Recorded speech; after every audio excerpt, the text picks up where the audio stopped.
What's up, everybody? Welcome to the KT Talk Show, formerly known as Connect with KT. Wanted to let you guys know the app and program that I use for my podcast. This is a completely free program where you can download and record and edit your podcast for free. There is an app that's free, and you go to anchor.fm to use it online on your laptop. There's a creation tool on here where you can edit. And also there is no minimum listenership, and it's everything you need to make a podcast in one place. And remember, you can download the free app or go to anchor.fm. Another thing to remember is I am now on the Heart Grid Network, which is on captivate.fm. We are currently working on putting all our episodes on all platforms, including Spotify and Apple, so make sure to listen to us on there as well.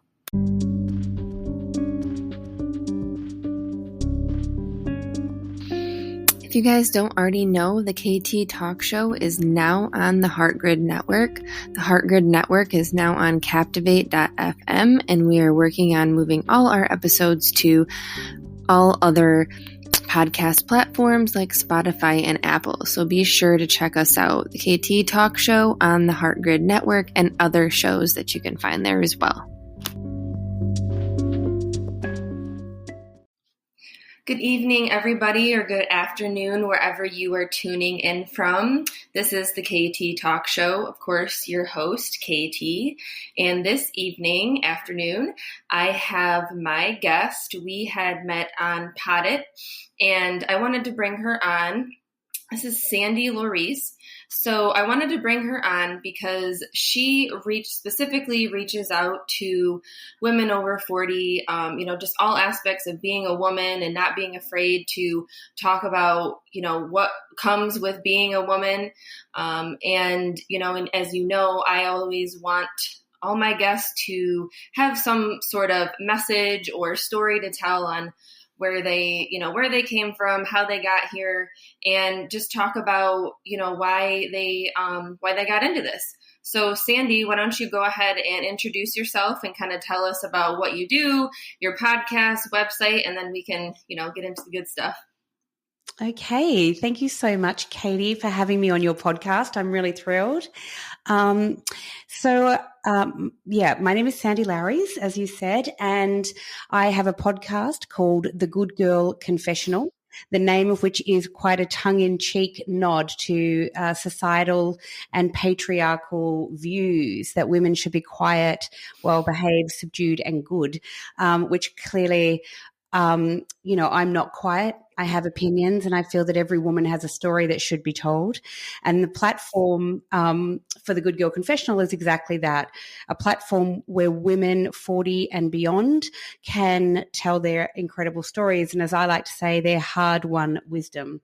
From the Good Girl Confessional, we also have WB40, Women Beyond 40 magazine, which is in print and digital. And we created, I started the magazine as an offshoot of that but that was always the dream. It's just that the podcast came first. But we launched the magazine during COVID, and it really was a fantastic platform to give female writers and other creatives paid opportunities.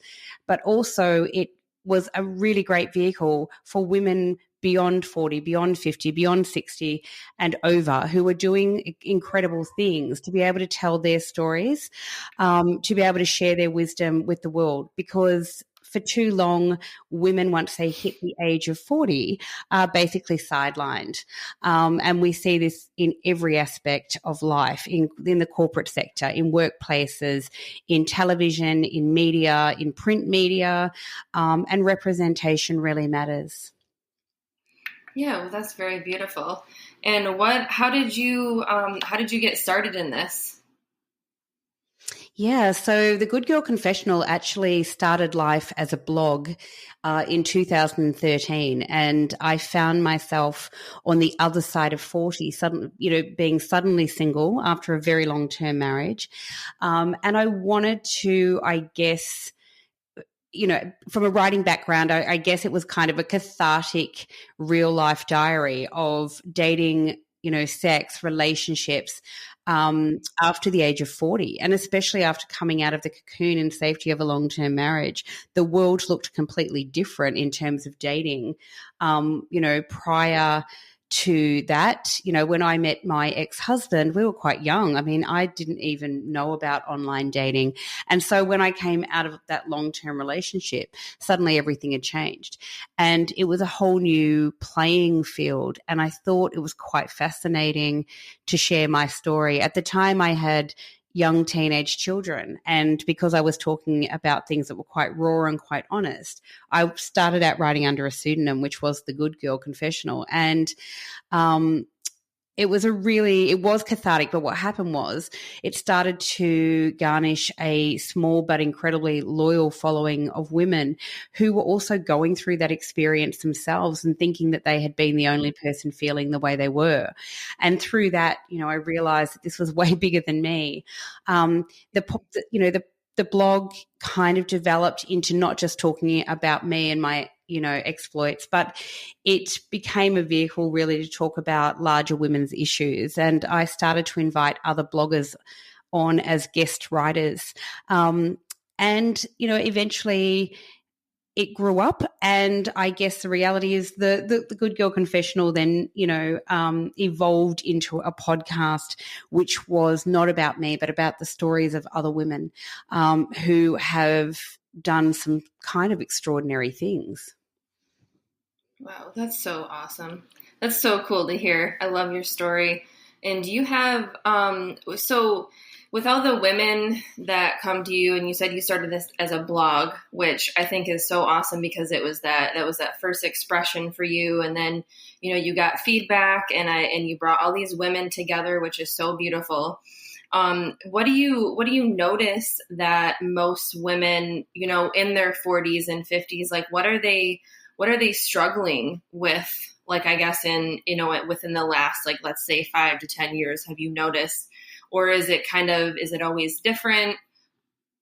What would you say about that? I would say that there's a huge leap between your 30s and your 40s. And one of the greatest things that I hear from women who are beyond the age of, now 40 clearly is not old. In fact, 40, as we know, is the new 30.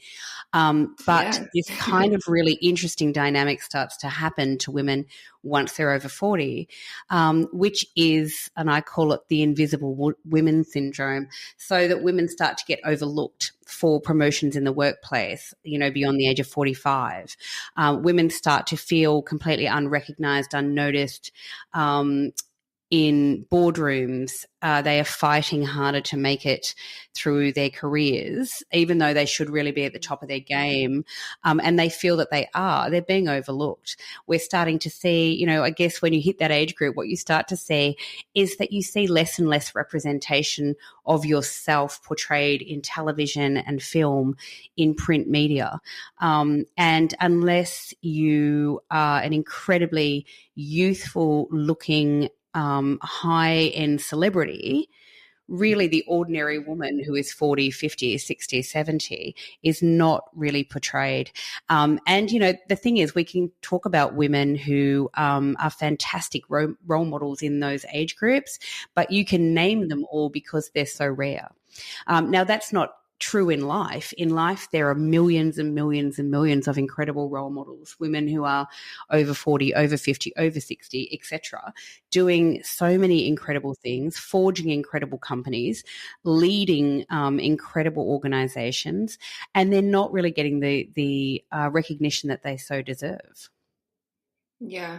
No, I can really almost relate to that in some sense. And I'm not in my 40s yet, but, I really feel like, and I'm just getting into my 30s, I feel like as a woman that I'm just now starting to figure out how I'm going to thrive in my life. And I'm not necessarily at the point where, I feel that way, but I know that I'm on the journey on the right path. And I do feel that in my 40s is when that's going to be when I'm really like shining bright, and I'm okay with that. And I think it's just really cool how you were just saying that, there's women in that age group, they have so much to give, but they're just not recognized, and then it made me think about just like our skin is something as simple as that, and how we have to worry about like the lines on our skin and the makeup that we wear, just having to look good like all the time, and it just keeps getting worse as we're aging. But in the workforce as well, I think with everything changing, I think that in this day and age, we need more feminine energy into the workforce. And I'm sure that you can probably agree with that.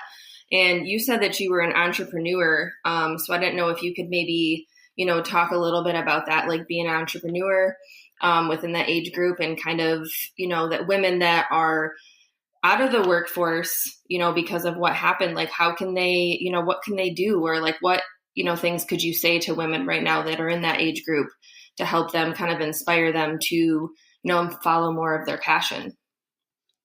Yeah, that's a really, really good point. And you raised actually a number of really good points, one of which is 100% correct, that from the time women are really in their, teens, society puts a whole lot of pressure on us to look a certain way, to be to keep looking youthful. And as you move into your 20s, this is kind of like, in media, that's the epitome of what every woman is meant to look like, but we can't stay in our 20s forever. You hit your 30s, and as you say, you start to, I really do believe, hit your stride in terms of you're just starting to discover who you are. And I don't know that you can discover how are you going to make your way in the world until you really know who you are.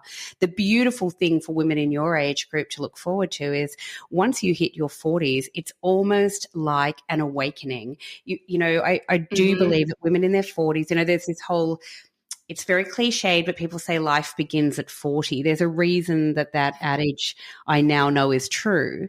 It's because when you get to your 40s, you really, especially as a woman, you grow into your own skin, if that makes sense. You start to really, really not just understand who you are, but by your 40s, you're accepting who you are.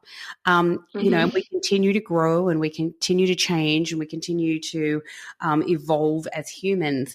But it really was in my 40s that I started to get a real sense of, well, who am I, and what is my purpose, and what actually fills my soul, and what do I want to do? In terms of being an entrepreneur, I'm an accidental entrepreneur in some ways. I say that, but I think I've always had an entrepreneurial spirit. I have been a small business owner in the past. I've worked in the corporate sector. So I can sort of see it from two different sides of that coin. But for me, I really have always had a passion for writing, but I've really, if I boil it down, the passion was really about storytelling, and which is why I'm so enamored about the stories of other women, where they came from, what they're doing, things that they overcome. And the really fascinating thing about women is we do overcome. I think women have such an extraordinary resilience and strength about them in every age group. And as we get older, we just keep facing, as you mentioned, very different obstacles. So suddenly we start, we're always facing sexism, regardless of our age. Right. But as we hit a certain age, we then start facing ageism. Which is, another reason why feminism, in my opinion, is really important. It is really, feminism for me is about equality between men and women. And when the lack of equality is still standing for women, even as they get to their 40s, 50s, 60s, then, that's a societal issue, and one which I'm really passionate about changing the narrative around. I think for me, starting Women Beyond 40 magazine, really, I was pushed ahead really by the stories of so many women, but also watching what was going on in terms of, a global pandemic, so many women, especially in the creative sector, losing opportunities, their jobs were drying up. And this was especially so for women beyond the age of 45. And so for me, I was kind of just really buoyed by that. And it's an independent bi-monthly magazine with a really tiny team, and it's a huge amount of work, but it's such a passion project that my entrepreneurial spirit kicked in. And, so this was a self-funded exercise in really launching something and proving that women beyond the age of 40, the writers are so talented, and there's so many women out there who are writers who are not getting, there's a handful of people who get jobs all the time, and then there's a whole lot of women who are not getting the jobs that they deserve, and so all the opportunities. And so this was a really great way to have women writing about their areas of expertise and the things that they love, but that resonate with a demographic of women who are over the age of 40, 50, 60 or whatever. And so the topics that we cover, in some ways, it's the same for all women in terms of, the sexism that we face. But we do talk about topics such as, say, menopause and perimenopause, which women in your age bracket don't really think about or don't need to think about. But the one thing that keeps coming up with younger readers and younger writers who have reached out has been that they're kind of really grateful that we're actually talking about this stuff and sharing these stories, because no one was really talking about these things when I was growing up. I'm 51, and when women my age were growing up. And sadly, you don't know what's going to come until you're actually in it. And that's really going back to the terrible old days of when young girls would hit puberty and didn't understand that what their period was. In much the same way, older women are sort of reaching perimenopause and menopause and saying, oh my God, what's happening to me? Am I going crazy? I don't understand this. And we still face issues of women being dismissed by doctors when they go to doctors and say, I've got all of these symptoms, and women are just dismissed. And I do believe that happens in every age bracket. There is this whole thing that if a man presented to a doctor with certain symptoms, they'd bend over backwards to find out what was going on. And in terms of women, there is this kind of thought process, even in the medical industry, that women are hysterical, or women are overly sensitive, or women don't know their own bodies. And so when you get to my demographic, my age demographic, those things are still relevant, and they continue to happen. The only difference is that suddenly you'll find yourself going through normal hormonal changes, your body starts to change, your skin starts to change, things start to happen. And really what we need is more and more people talking about this for our group, to feel supported and to understand what is happening, but also for younger women like yourself coming through. If it becomes a normal topic of conversation, younger women, when they get there or when they're heading towards it, will actually take it in their stride and say, oh yeah, we know all about this, and be a lot more educated about it than my generation was.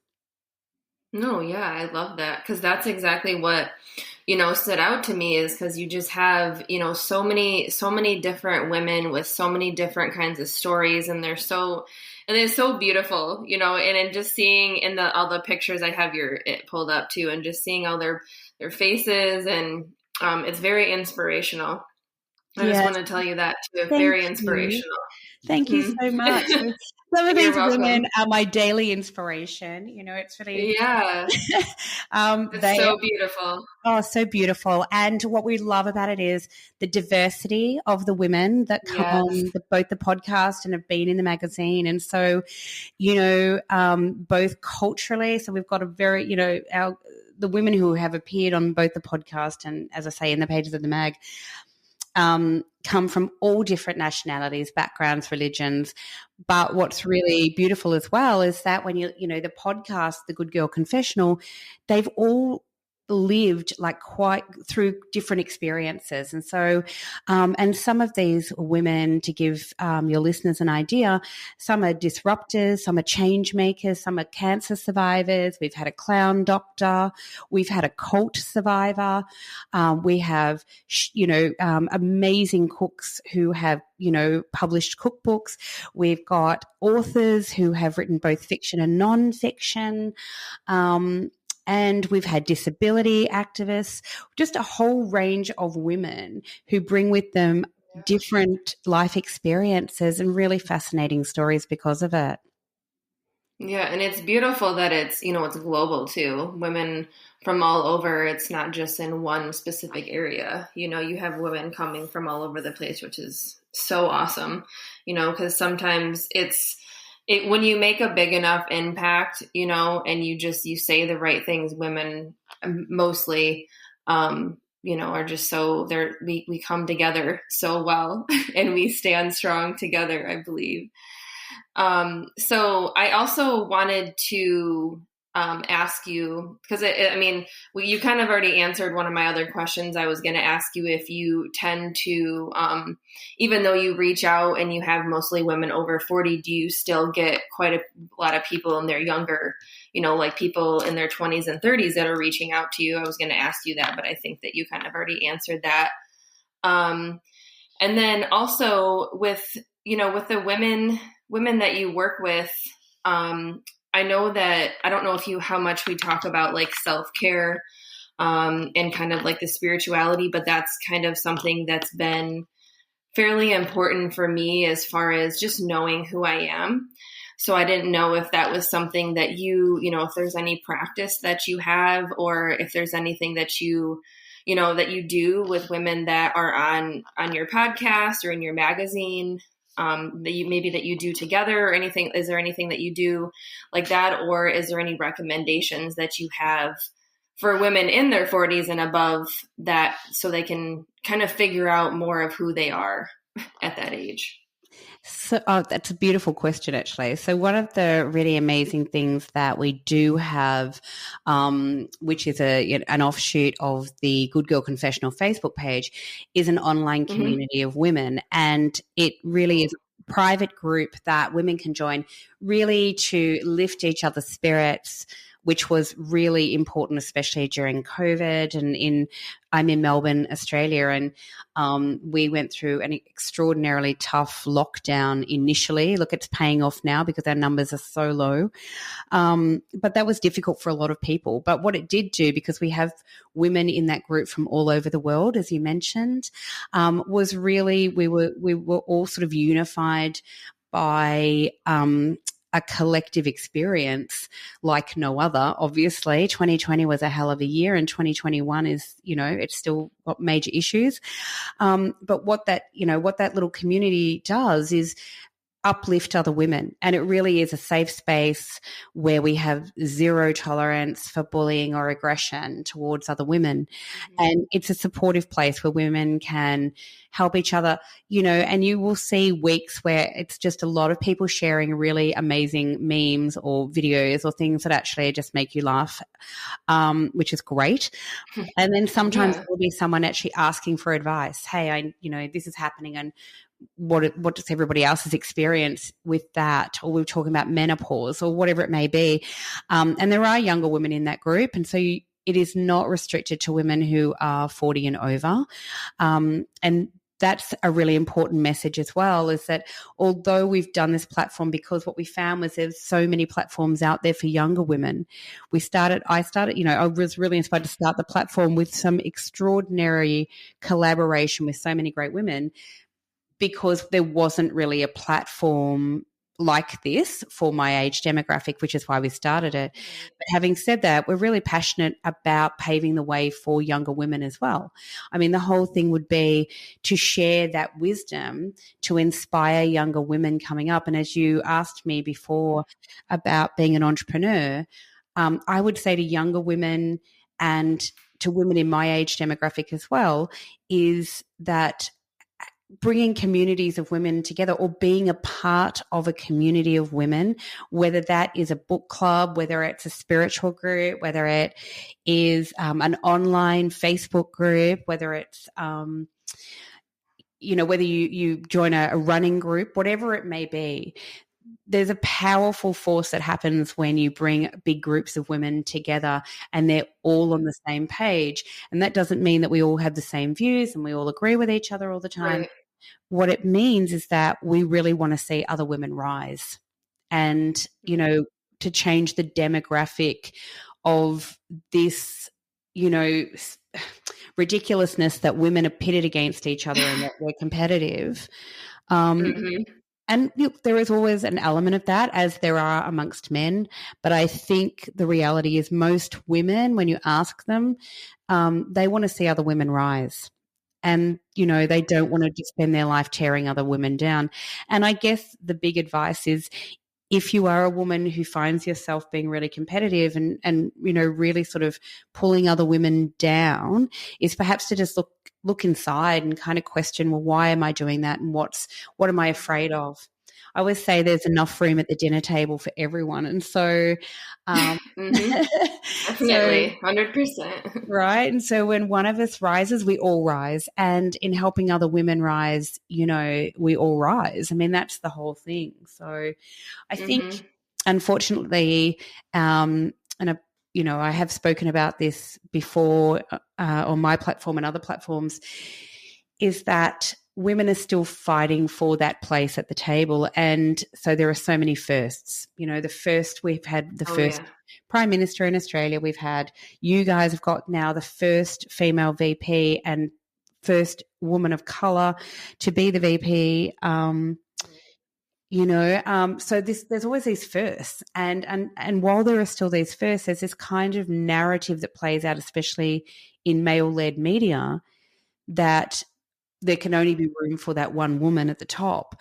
The reality is that the more women that you bring through with you, the more women that you mentor and allow them space to grow, the better the world is, right?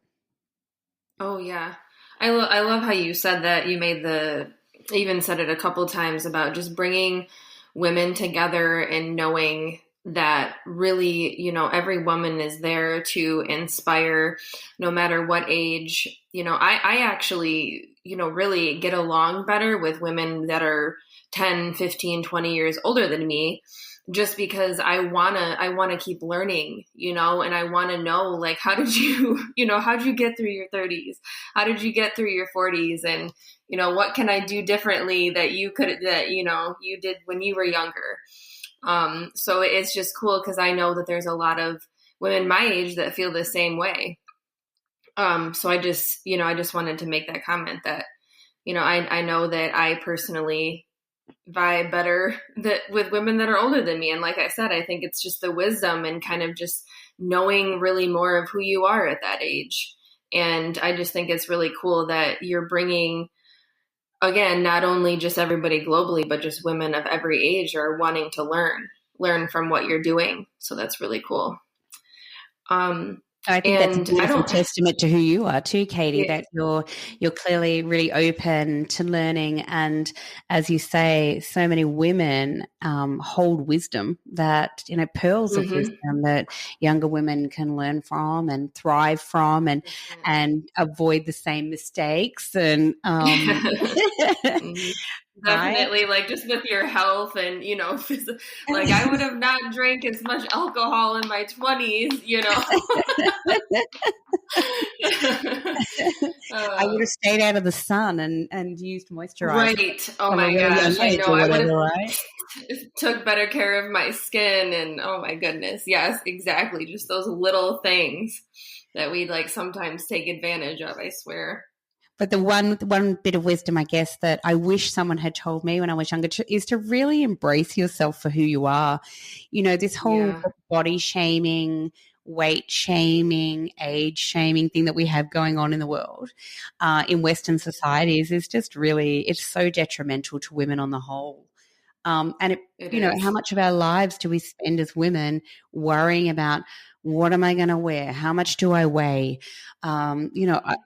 There's a reason the diet industry is worth billions of dollars because they've made it an art form to shame women, right? Mm-hmm. No, I know that's a whole. We could probably talk about that for a few hours. Just how our body image is so. We're always just so worried. I mean, not everybody, but that just seems like and the pressure that we have to be a certain way. And I know that men have pressures, but it's just like, geez, oh, Pete's like, you don't get it. Like first of all, we have to birth these children, right? We always have to throw that out there. Like you don't ever have to do that. It's but, so true. Like we have to work a little bit harder to look better, just saying. and that's a big problem, right? In that why why do we have to? Where's that pressure from? And we all Right. know where it comes from, Right. right? Mm-hmm. But women are our own worst enemies, is in that we buy into that narrative, and instead of, I mean, we Yes. all like to look nice. I don't care if you're a man, woman, or indifferent, and but at the same time, if you feel pressured to look a certain way, that's an issue. And, wherever you are right now, I mean, I'm, quite a curvy girl, and I will say that Same here. it took me a long time to really embrace my curves and to kind of go, I think I've been battling myself for Mm-hmm. half of my life, which is crazy. But I look back now and think, even at my thinnest, I was still worried about something. I was still, Yeah, um, exactly. so we're never Mm-hmm. content, and that is the biggest issue of all. So I'm just learning to look. I'm trying right now. I'm kind of on a health kick, and I think that that's a good thing after the COVID lockdown. I think there was Oh, probably yeah. too much alcohol consumed, and how much sourdough bread can you eat? Right. so, Exactly. so I'm on a health kick now. But what I realize is that I'm embracing that more from a health perspective than worrying about, oh my God, what am I going to wear? I can't fit into that. Mm-hmm. And I believe me, I have days where I am like that. And I think we constantly battle with that inner voice, but I'm learning to just accept this is me, and I'm doing great things, and I'm a good person, and I'm healthy, and I'm surrounded by Mm-hmm. loved ones and all the good things. Yeah. That at the end of the day, and that's the other thing too, life is quite short, as we know. Mm-hmm. And at the end of your life, if the thing you're most worried about is how you look, rather than what have I done in my life, I think that's a bit sad, really, for all of us. Yeah, well, and I know this is kind of, I don't know the word to even put on this statement. And I think, I don't remember, I remember her last name. Amy, she's a comedian. I want to say like Amy Schuster or something. She's a famous Comedian comedian. Amy Yeah, and Schumer. Amy thank Schumer, you. yeah. Yeah, I can never remember. That's why I just said something because I'm like, you probably know who I'm talking about. She said something on an Instagram post, and she goes, the host asked a question, like, what can you say about women that are, concerned about their body image? And she goes, but did you die? And that was like her response. And I just was thinking, like, that was the best response because, like, if you think about it, like, you're laying on your deathbed, do you really care how many calories you ate that day or how much you weighed, or, you know what I mean? Like, if you drank enough water or if you ate a piece of bread, you know what I mean? It's just, I just loved it so much because it was the most basic response, but it was the best response. But did you die? But are you dying? No. You're No. still here, living, breathing, experiencing life. Right. So I And love that. I think that that's so important. And I think, but we have to constantly check our own negative self-talk, about this Mm-hmm. stuff. And I'm the same. I'm no different. It's like, for the most part, I'm incredibly confident in the skin I'm in, and I feel great. And then every now and then I'll just have one of those days, and I'm Oh, like, yeah. oh damn, I Yeah. go outside of myself in a shop window or something, and I feel like crap. I mean, you just got to check yourself, and kind of, as you say, I love that line from Amy Schumer. But did you Yeah. die? I'm going to use that every I day know. now. That's what I'm saying. it literally was the best. I even saved it because I'm like, I'm going to go to this if I'm having just a really bad day, because we just have those sometimes. Just go back to that and look at that, and it's just going to snap me right out of it. I've just kept it as my Yeah, motto the right. last 6 months. No, I am still here. I am walking on these 10 toes, right? Like, whatever Exactly it is. right. And how lucky are we, And I think Mm-hmm. that's the thing. Look, we are seeing like a lot of really great role models coming through. I mean, I look at Yes, women like Lizzo, who I think is fantastic. I just love her. she And is. she's Yeah. a rock star. I just love her. Her message about life and about body image is fantastic. We've got a model who's basically just made history in Australia by being part of a swimwear campaign across billboards right across this country. Her name's April Helene Horton. She's 36 and she's a plus size model. I hate that word plus size. I know, me too. Right? It's such a label. She's a curvy swimsuit model and she's brilliant. And yeah, she's really made history. I think she's on Instagram as the Bodzilla, which I love. That's awesome. It's so great. And so I think, we are starting to see, and I'm so impressed with younger women coming through who are all different kinds of body types and all different kinds of race, background, whatever, coming through on catwalks. And it is a sign of the times, that times are changing. And, of course there was an outcry. First of all, when the swimsuit billboards went up around Australia recently, there was an outpouring of love from women, first of all, going, wow, this is amazing. I mean, if I had seen billboards like that when I was growing up, I probably wouldn't have struggled with my weight in a way that I did. You know what I mean? But which is really interesting. But definitely.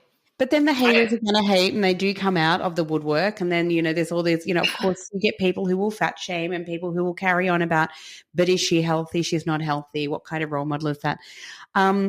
She's a vibrant, vivacious, smiling, brilliant chick. So I say all the power. Yeah. That actually reminded me when I was at the mall the other day. I was walking by it was, like you said, I hate saying plus size. It was a plus size, quotation marks here, model that I walked by.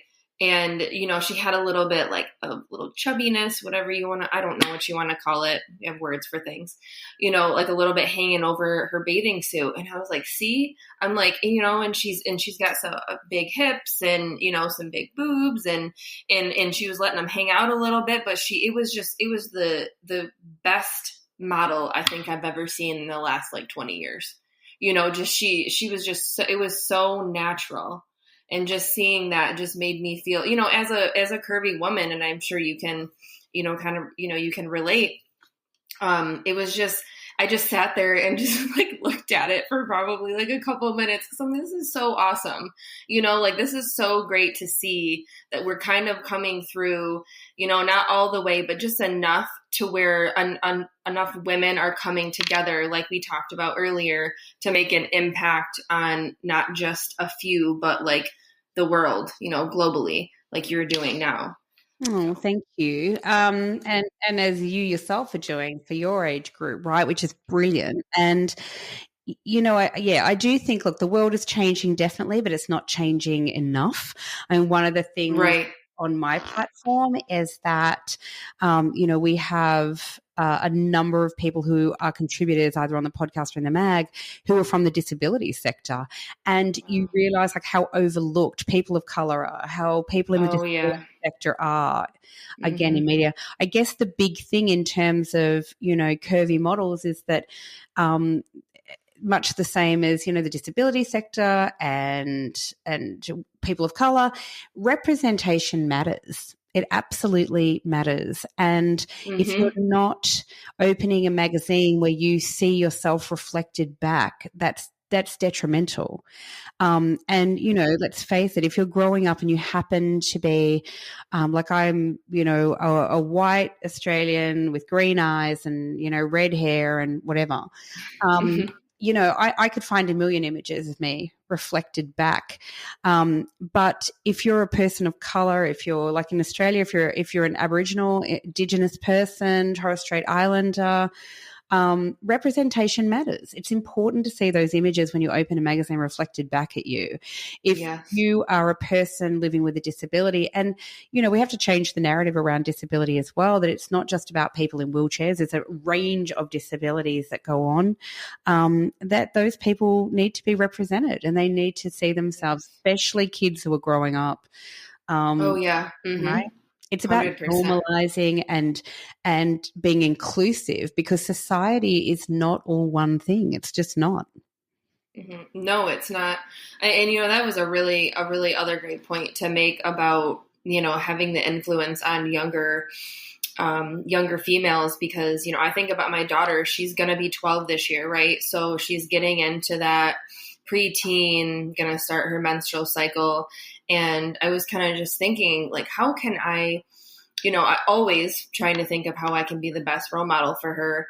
But I think about how I can show her, at that age, so that she can be ready, when life starts happening, right? Like when she becomes a teenager and all these, the boys are talking to her this way, or, girls are jealous and all those things. And I just thought about ways that I can teach her, and basically prepare her to face when challenges come up as a woman. And I don't want her to ever feel like she's indifferent or, needs to change for anybody.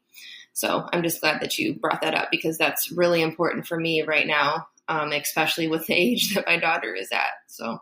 Yeah, absolutely. And she's, just on the brink of it. And it's a beautiful age, 12, but it's also a scary age. I mean, very much so. Yeah. As they head into the teenage years. Mm-hmm, yeah. Oh, yeah. They're dealing with hormones and body changes, much like women in my demographic, but they're also dealing. Yeah, right. But right. They don't have the life experience sometimes to deal with all of the changes that happen at once. And along with that comes, high school, boys, or their own sexuality, whether they're gay, straight, or trans or whatever. Right, exactly. But it is really that coming to acceptance of self, I suppose, at that age. And that's it's difficult to navigate it.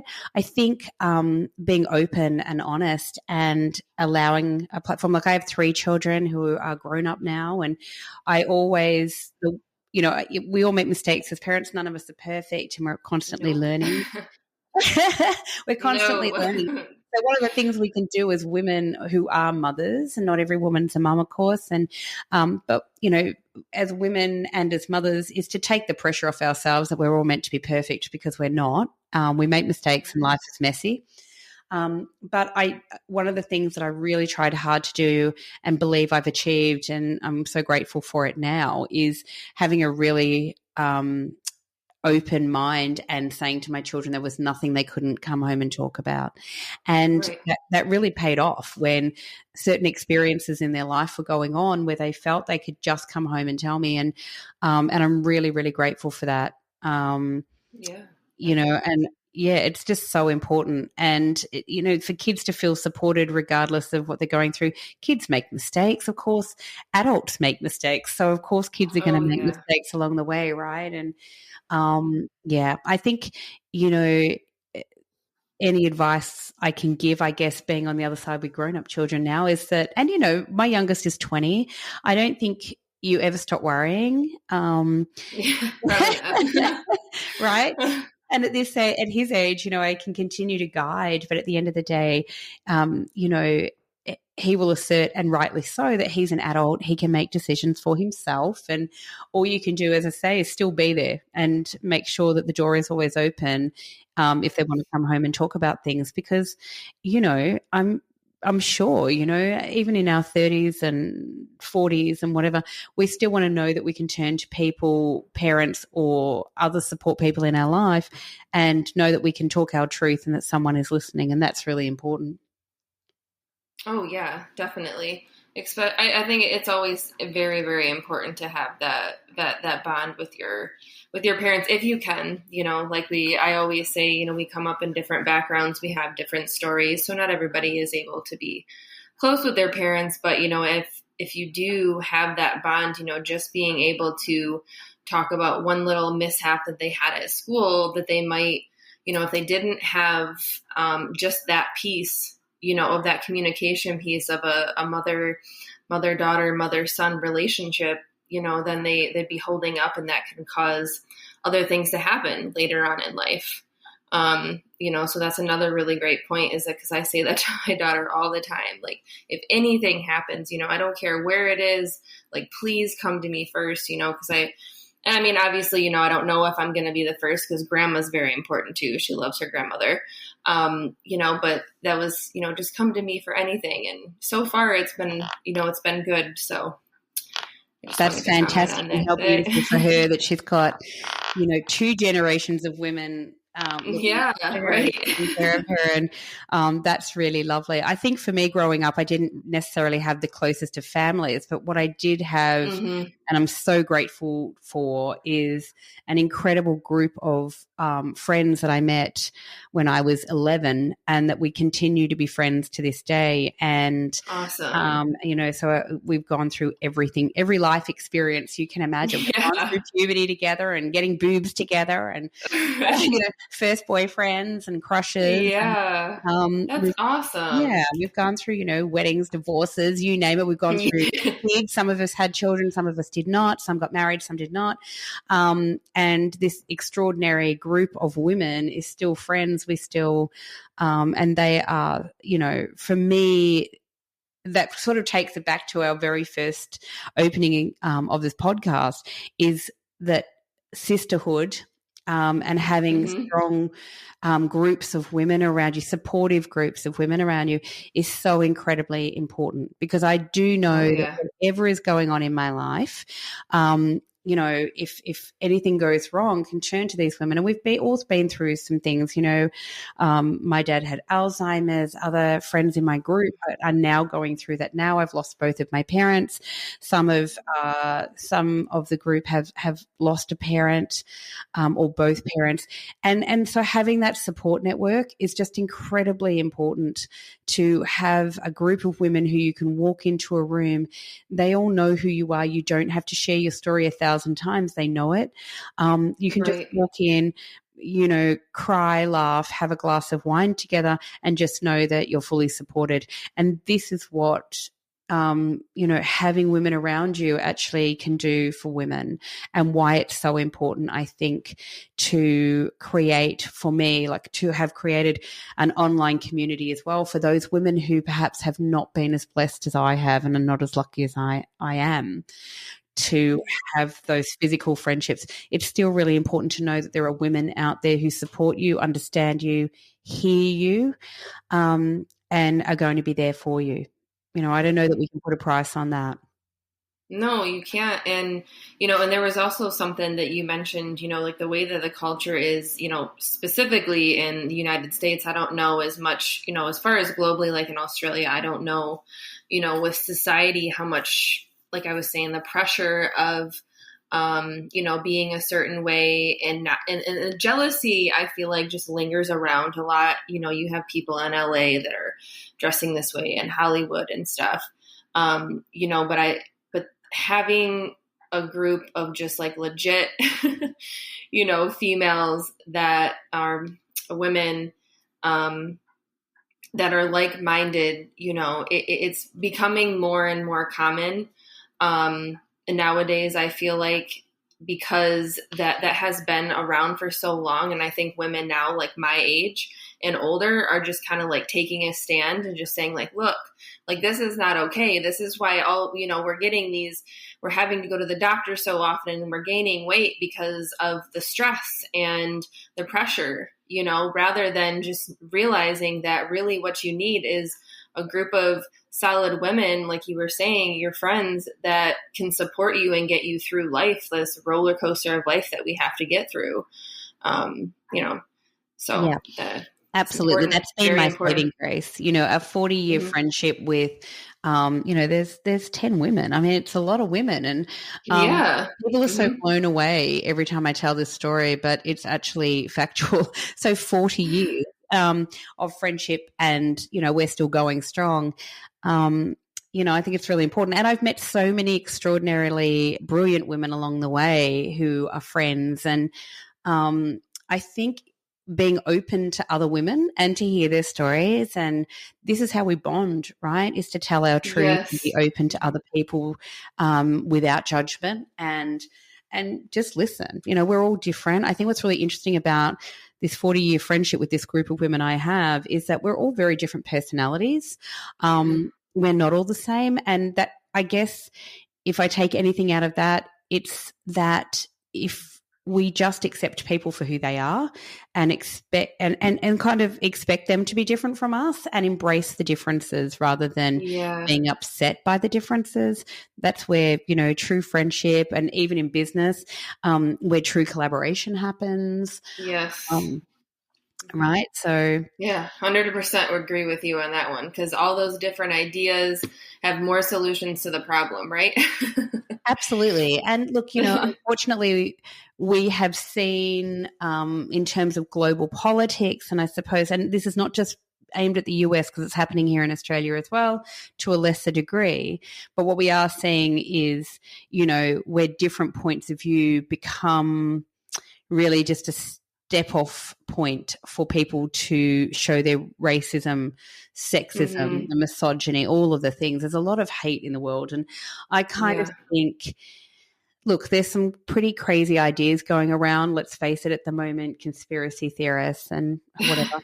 But at the end of the day, I always say, you can choose to scroll on, people. So if you're online, Right. if you're on an online forum and someone's saying something that you think, wow, that's just so ridiculous, that's okay, but move on. I mean, engaging in online spats and fighting with people really brings no joy to your life. You raised a really good point about that, though, before. You actually were saying how in LA and other places that people compare themselves nonstop to everyone else. I've found in my life that comparisons to other people is definitely a really good recipe for feeling miserable, because we cannot hold ourselves up to other people, right? We can't. And if you get up every day and you do the best that you can do, and you can go to sleep at night and look yourself in the mirror going, I did the best I can do today. Really, that's what you should be asking of yourself, and not looking around and going, oh, but she was wearing, Louboutin shoes or whatever. Right. The thing is, at the end of the day, and again, I raise this point, did you die from it? Amy Schumer, are you dead? No. I think we just focus too much on outside things to make us happy instead of kind of focusing on ourselves to make ourselves happy. No one else is actually responsible for our happiness.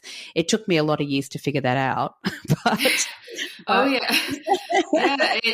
just, we're all, but that's another thing about being different, though. It doesn't, you can't put an age, you can't put a time limit on that stuff. I feel like at 30, I've, finally realized that I'm gonna, who I am as a person, right? And that all the, like you were saying, just all those things about just the expectations, like I don't care about that anymore. Like Katie is cool and I'm going to be just like this and stay this way. and that's it's so liberating, isn't it? Like when you get to that point. And, as I said, you'll have moments, like I have moments, like every woman has moments where you'll dip and you'll go, oh, but I feel like crap and I should have done this or I should have done that or I should go on a diet, whatever. But, like me, I'm now going to adopt that brilliant Amy Schumer thing. I'm just going to adopt it. Do it. It's a great leveler, right? To say to yourself, inside your head, but are you dead? Exactly. We're doing okay. And I think I always say this to, I have said this to my kids a lot of times as well, in terms of comparing yourself to other people.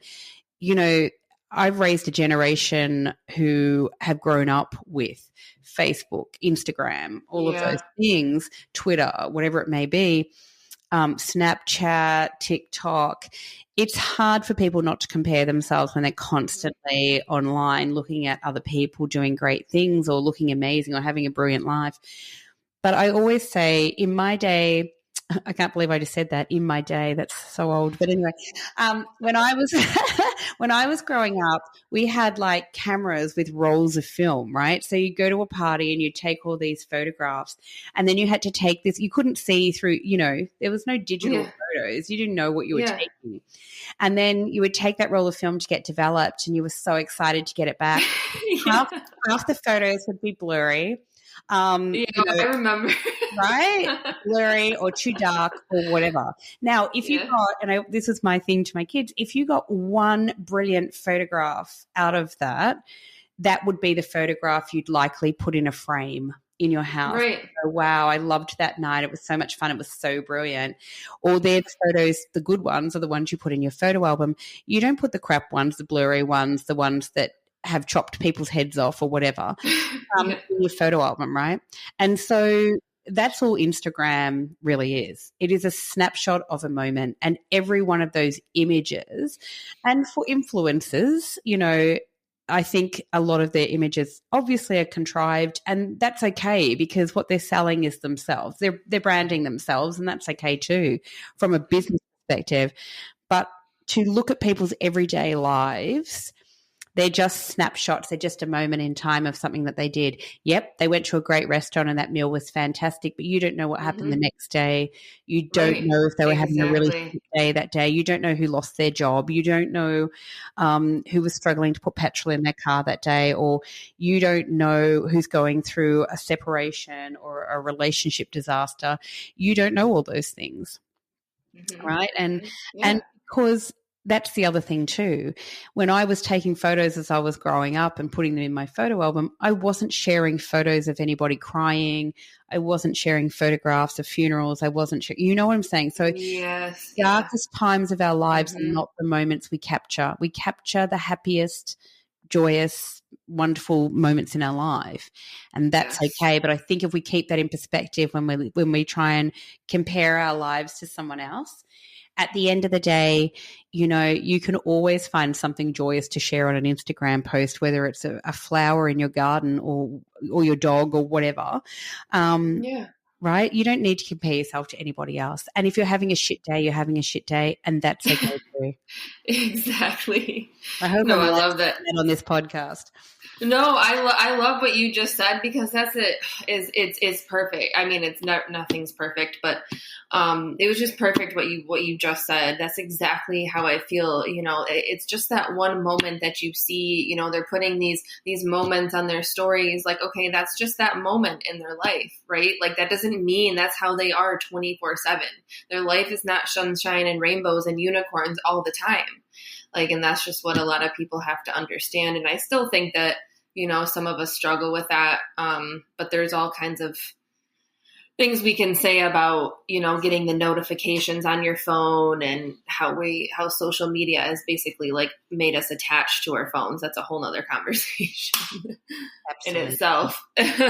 Absolutely. But I do think it's important to just, you know, especially with young kids. I mean, you've got a daughter, you know, at a really interesting age. It's just helping them to keep that in perspective and kind of go, well, Right. that's all it is. Moments in time.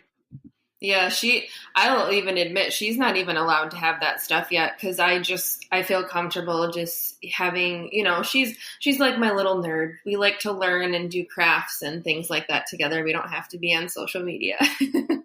Oh, that's excellent. Yeah. That's yeah. excellent. And the thing is that she doesn't, and what's cool is that she doesn't ask about it. She doesn't want to do it. You know, I don't necessarily know if it comes from her, you know, her shyness, which is totally fine. I'm okay with it, right? If that's what it is, like, I'm going to roll with it for now until she asks me. Oh, no, but I think that that's great. And I think, you know, let's face it, kids grow up way too fast anyway. And They do. you know, I can't imagine how many images of things, you know, they see that have already influenced them by the time they're 12. But oh yeah, it's crazy, right? So we have just about like five more minutes, and I always like to let you have a chance to just talk about if you have anything coming up within the next, you know, couple of months, couple of weeks, couple of days. And I also wanted to give you the chance to talk about like how people can contribute, because I saw that, you know, people can be writers, help you advertise, you know, just talk about that for a few minutes, just if people want to be a part of what you're doing, because I mean, you and I should definitely, you know, talk a little bit more outside of this as well, because we have the same passion. We do. That's true. So if anybody wants to follow the podcast, you can find the Good Girl Confessional podcast on Apple iTunes, Spotify, iHeartRadio, and basically anywhere where you listen to good podcasts. But we would love you to jump on board and have a listen. And of course, it always helps every podcaster if you can subscribe and like and give it a rating, hopefully a 5-star one. That would be brilliant. Yeah. with the magazine, WB40 Women Beyond 40 can be found at wb40.com online, and from there you can find out where you could purchase the magazine in digital version or print. If you are overseas from Australia, we have been shipping the magazine, but it does cost for shipping around the world, but we have been shipping it. And I'm very pleased to say that WB40 has now been purchased and has landed in the US and in Canada and the UK. Yay. So that's really exciting. That's so awesome. Yeah. But if you are overseas and you think the postage is a bit prohibitive, the digital version of the magazine is available, and it's actually it's very, very affordable. It's $7.99 per edition. That's Australian, which is about just on $10 American, US, I believe, depending on the exchange rate. But it's pretty affordable to have a look at it and read the stories. So our next edition of the magazine, we are a bi-monthly independent mag, and it's coming out later this month, which is fantastic, for February. And we're looking at the theme of this magazine. The next edition is love and other catastrophes. And so love in all of its different forms and the things that can happen. So not just romantic love, but, we're really excited to be talking to an author who is a proud Indigenous woman from Australia named Gail Kennedy, who's fabulous. Just love her, who is part of a new book called Growing Up Disabled in Australia, which is an anthology written by over 46 writers from the disability sector sharing their stories. So that's really epic. And we are talking to a lovely lady named B Starlight, what a beautiful name, who started and runs her own animal shelter in Byron Bay in Australia, which is a beautiful part of the world. And she started an animal sanctuary, taking in animals such as cows and horses and goats and chickens and basically livestock that nobody else really wanted. And so she's created this beautiful, lovely sanctuary for amazing animals. We've got a really lovely and quite famous in Australia columnist named Kerry Sackville writing for the magazine that is coming up, and she writes about divorce and how one should wait before they date. So that's a really fantastic article, and I can't wait to bring that to everyone else. And we've got people talking about the job market. So we have a regular columnist, Amalia Chilianis, who's talking about employment, changing careers, etc., for women over 40, which is really, really pivotal, especially in these times. Wow, well, you have all kinds of fun stuff going on. That's so exciting. That's so exciting. I love it. So everybody make sure that you check out her website, her magazine, her podcast, get in touch if you want to stay in touch. And like you said, the digital version was $7.99. Correct. That's Australian dollars, but yeah, it's cool. So very affordable for the digital. Yeah, it's about $10 in US. Yeah. I think you're right. That's right. Yeah, cool. Yeah. Well, thank you so much for being on here today. We had a great conversation, and I think this is going to be a very, very inspirational and impactful podcast for women all over the place. So we're going to make sure that we get this all over the world. Thank you so much, Katie, for having me on. I'm just thrilled, and you've been so delightful. So thank you. Thank you. Hey, everybody, this is KT. I just wanted to thank you for tuning in, and I hope you have a wonderful, beautiful, lovely day.